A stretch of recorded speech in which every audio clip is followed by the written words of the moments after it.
1592년 4월 전쟁이 발발을 하죠.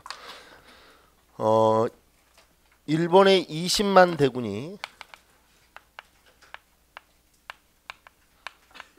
대군이 쳐들어오죠. 대군이 침입을 했다. 들어오자마자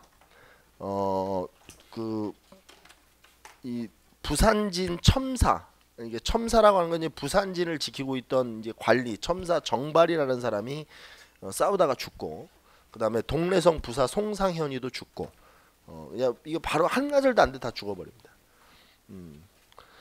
부산진 첨사였던 정발이 사망을 하죠. 그 다음에 동래성 부사 송상현도 죽어요. 물론 이제 싸우다가 죽습니다. 근데 우리나라가 얼마나 이 전쟁에 대한 대비가 안 돼 있었는지 여실히 보여주는 사료가 하나 있는데, 첨사 정발이 일본의 외국의 그 배가 쫙 이렇게 밀려 들어올 때 자기 부하한테 그렇대요. 그 부하는 살았는데 부하할 때 뭐라고 했냐면, 이번에는 일본의 조공량이 꽤 많은가 보다. 그러니까 이게 전혀 감이 없는 거죠. 그리고 좀 안타까운 건 뭐냐면, 뭐 안타깝다는 게 아니고 좀 말도 안 되는 거죠. 저 일본이 쳐들어올 때 제일 먼저 들어오는 거는 당연히 위치적으로 부산이죠. 그럼 다른 데로 쳐들어와서 이렇게 허물어졌다면 모를까. 일본이 들어오는 첫 지역이 부산인데 부산이 한나절도 못 버텼다는 것은 이건 완전히 그냥 국가로서의 뭐 아무 그런 게 없는 거죠. 국가가 해야 될 가장 중요한 일이 뭐예요? 국민의 그렇죠, 생명과 재산을 지키는 거예요. 이건 국가도 아닌 거죠. 다른 나라가 쳐들어오는데 그 전방부대에서 지금으로 얘기하면 전방에서 한나절도 못 막는다. 그게 무슨 국가야? 그건 국가도 아닌 거예요. 그러니까 조선이 얼마나 이 정신 상태가 해이해져 있었는지, 그리고 200년 정도의 평화 시기가 조선을 어떻게 만들어놨는지를 보여주는 거죠. 실질적으로 1392년에 조선이 건국되고 1592년까지 전쟁이 안 일어나거든요. 그러니까 군역제도나 저런 것도 말도 안 되는 군적수포제 이런 걸로 바꾼 거야. 그러니까 전쟁에 대한 감이 없는 거죠. 그러니까 지금도 우리가 기성세대들, 그러니까 나이 드신 어르신들과 얘기하다 보면 접점을 찾기 힘든 부분이 바로 전쟁 부분이거든요. 그러니까 저희 어머님과 저도 그래요. 그러니까 저희 어머님은 전쟁을 경험한 세대시기 때문에 이 전쟁에 대한 얘기가 나오고 전쟁에 대한 그 기억을 떠올리면 아직도 막 이렇게 막 너무 몸서리가 쳐지는 거죠. 그리고 이제 그래서 북한이라고 그러면 너무 싫은 거고. 그러니까 그렇게 몸으로 치받은 역사들은 실제로 쉽게 이렇게 떨쳐지지가 않거든요. 지금 근데 여기 계신 분 중에서 우리가 전쟁을 경험한 사람이 한 명도 없잖아요. 그렇죠? 설마 제가 전쟁을 경험했다라고 생각하는 건 아니죠. 한 명도 없어요. 그러니까 우리는 사실 전쟁에 대한 감이 없죠. 사실 있다고 하면 거짓말이에요. 전쟁은 뭐 공포스럽고 무서운 거다. 그거는 글이나 영상으로 배운 거지 이 몸으로 이렇게 느낀 게 아니거든요. 그러니까 조선이 얼마나 200년간의 그 평화 시기가 조선의 국방력을 얼마나 약화시켰는지를 바로 이 부분이 여실히 보여주는 것 같아요. 이어서 좀 가볼게요. 이어서 가봅시다. 이렇게 이제 깨지고 바로 이제 4월 말에, 이게 이제 4월인데 이 4월 말에 이제 충주 전투가 일어나는데, 이 충주 전투가 일어나기까지의 상황을 좀 여기다 정리를 좀 하셔야 돼요. 자, 일본이 부산을 이제 점령하고 나서 일본이 세 길로 북상을 해요. 나누어서 일본군이 세 길로 북상을 하거든요. 뭐 이건 기본서에는 뭐 안 나와 있는 것들인데 여기 한번 보세요. 제가 그림을 좀 그려볼게요. 일본이 이제 일로 도착해서 어떻게 가는 거냐면, 이제 이쪽으로 가서 전라도 곡창지대를 빼앗으려고 해요. 전라도 곡창지대. 그리고 이제 이 전라도 곡창지대를 빼앗으면 이게 이제 쭉 시간이 지나서 전쟁이 장기화되더라도 군량미를 자체 조달할 수 있으니까, 그리고 이제 이 위쪽으로 동해안 쪽으로 이렇게 방면으로 올라가요. 근데 이렇게 쓰는 방법이 뭐냐면 이게 바로 수륙병진이에요. 그러니까 수륙병진이 뭐냐면 이제 여기로 이렇게 가면 여기에 군량미를 이 배들이 와서 이렇게 대주는 거야. 이렇게 배들이 와서. 그럼 얘네들은 이제 훑고 올라가는 거거든. 그리고 여기서 군량미가 이제 공출되면 여기 이제 내륙으로 들어가는 애들이, 얘네들이 이제 중심 부대죠. 얘네들도 여기다 이제 군량미를 하면 이렇게 해서 군량미를 이제 공급받는 거야. 배로 공급받아서 이걸 이제 육로로 나르고 이러는 거거든요. 그래서 이렇게 세 길로 북상하는데 여기 군대가 이제 일로 올라가다가 여기서 이제 충주에서 이제 어떻게 보면 전투다운 전투는 처음 이제 벌어져요. 이게 이제 충주 전투입니다. 무슨 전투?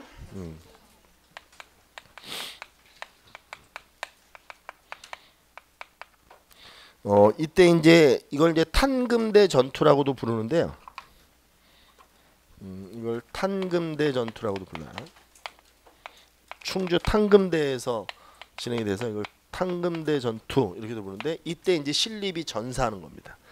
신립 장군이 이때 당시에 조선의 장수 중에서는 신립이 굉장히 좀 힘이 있는 장수였는데, 이 신립이 그 편지를 쓰고 전하를 배울 면목이 없습니다. 뭐 이러면서 이제 투신해서 죽거든요.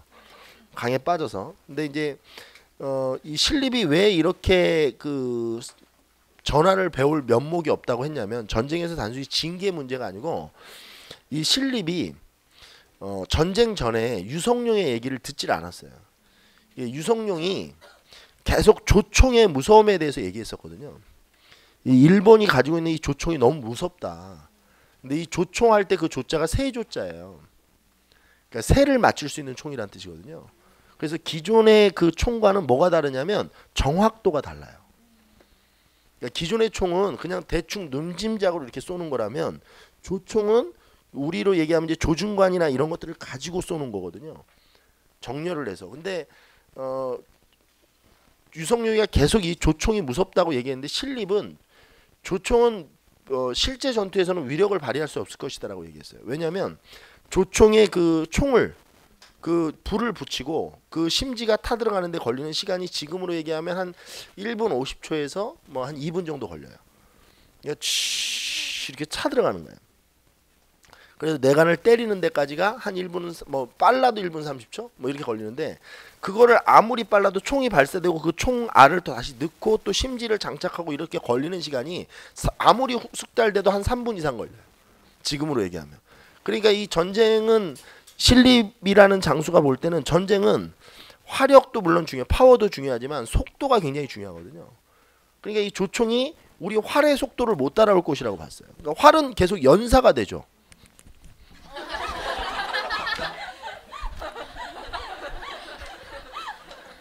총은 이게 안 되잖아. 그래서 이 전쟁에 좀 자신이 있었던 것 같아요. 신립은 일어나더라도. 근데 일본군들이 어떻게 훈련을 해오냐면, 이게 딱 20명씩 한 열을 만들어서 이거를 이제 15열, 그러니까 얘가 팡 쏘고 뒤로 가면 얘가 나와서 이렇게 심지를 붙이는 데까지 그 시간을 딱 맞춰가지고 숙달되게 하는 거야.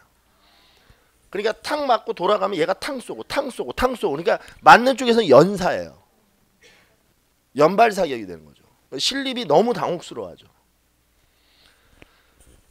이 신립이 전사합니다.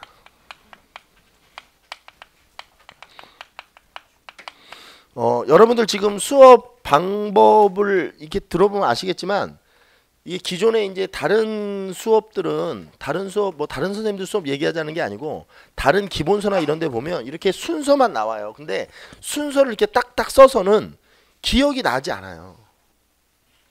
이야기를 들으셔야 돼요.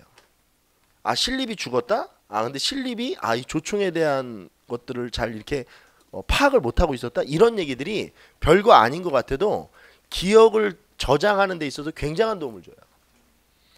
그러니까 사람은 그러니까 우리 기억 부분을 제가 얘기하죠. 사람은 이제 이걸 기억하기 위해서 이 주변 게 되게 필요해요.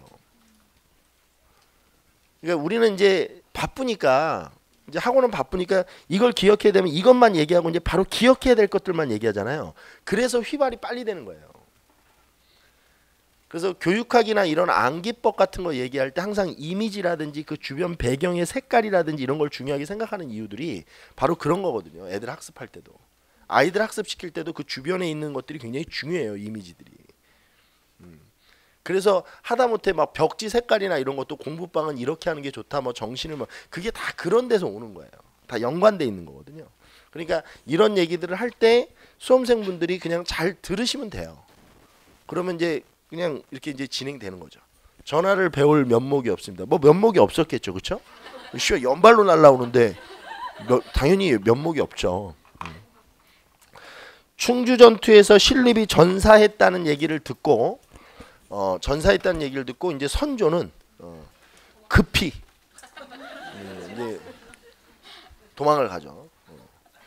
일본이 되게 당혹스러워하죠. 제가 그때도 얘기했었죠. 외국적이 우리나라 들어오면 제일 당혹스러워하는 게 궁을 들어가면 왕이 없는 거야. 보통 궁을 점령하면 끝나야 되는데 전쟁이 안 끝나. 우리나라 들어오는 외적들은 전쟁을 끝낼 수 없어. 왕이 없으니까. 선조의 의주 피난입니다.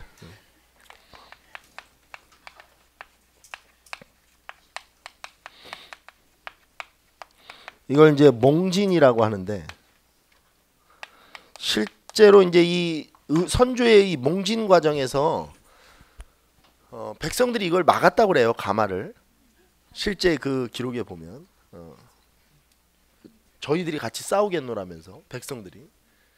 사실 제가 전에도 얘기했지만 이런 백성들이 없거든요. 우리 그 얼마 전에 종용된 미스터 선샤인도 보면 나라는 뺏기는데 씨발 의병들이 계속 나와요. 그런 나라가 없어요. 그러니까 예를 들어서 국가의 군대가 해산됐어. 근데 계속 의병은 계속 나오고 그 군인들이 오히려 의병이 되고. 그러니까 이런 이상한 나라거든요, 우리나라가. 그러니까 이제 백성들이 싸우겠다고 막았는데 이 백성들을 이제 가르고 선조가 우주까지 간 거죠. 그러니까 이걸 본 백성들이 굉장히 분노했다고 합니다. 어떻게 이럴 수 있느냐. 근데 물론 이제 선조의 생각은 자기가 죽어버리면 다 끝나니까 일본의 의도대로 되게끔 하지 않으려고 했던 거다. 뭐 이렇게 얘기를 하는데 뭐 선조의 의견도 뭐 일리가 없는 건 아니에요. 만약에 선조가 경복궁에 있었으면 진짜 전쟁이 조기에 끝나서 나라가 멸망해 버리는 거죠. 그러니까 이제 아무튼 이제 선조가 의주로 피난을 갔어요. 그리고 이제 한양은 20일 만에 함락됩니다. 실제로 경복궁에 불이 나는데 이 경복궁의 불도 설이 많죠. 일본군이 와서 불을 질렀다는 얘기도 있고 백성들이 질렀다는 얘기도 있어요. 뭐 씨발 이게 나라냐? 이게 나라냐? 하여튼 뭐 이게 나라냐? 뭐 이러면서 이제 불을 지는 거죠. 경복궁 점령이죠. 외구의 일본군의 이렇게 할까요? 일본군의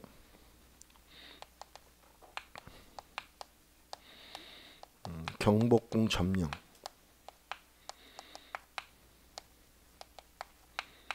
일어납니다. 그래서 20일 만에 한양이 함락되는 거죠.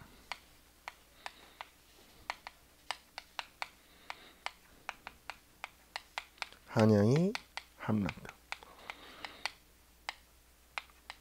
이것도 생각해 보면 수도가 20일 만에 함락됐다는 것도 되게 웃겨요. 그러니까 이때 무슨 애들이 KTX 타고 올라오는 게 아니잖아. 그럼 얘네들 걸어 올라오거든. 일본 애들 걸어서 올라올 거 아니야.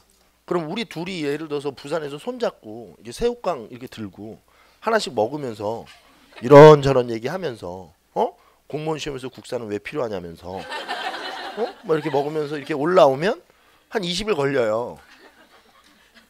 그렇지 않겠어요? 손잡고 이렇게 뭐 이렇게 얘기하면서 이렇게 오면 20일 걸리죠. 그렇게 올라왔다는 얘기 아니야? 그러니까 중간에 뭐가 전혀 안 되는 거야. 방어가 안 되는 거야. 중간에 한 번이라도 뭔가가 끊어졌다면 절대로 20일 만에 함락이 안 되죠.